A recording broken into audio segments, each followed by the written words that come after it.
जय जगन्नाथ। बड़पणिया कौन? उत्पत्ति विनाशशील पदार्थ गुड़िक जो आमे निजकु बड़ अथवा छोट मानिबा मस्त बड़ भूल अटे। यह नितांत तुच्छता।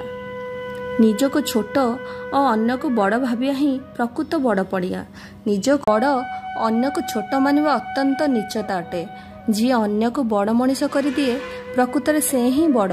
अन्य को छोट करी रखुथिबा व्यक्ति निजे छोट बा दास अटे।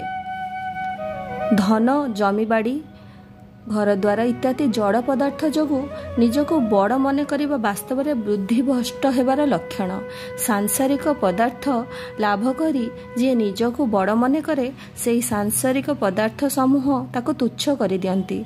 पूर्वरु आमे बड़ थिले एवं तापरे धन रोजगार कले। एबे आमे रोजगार करथिबा सेही धन जोगु जदि निजको बड़ मन करिबा तेबे धन बड़ होई जिवो, आमे छोट होई जिबा। धनर सम्मान बढ़ी जिवो, आमर सम्मान तळे पड़ी जिवो। जय जगन्नाथ।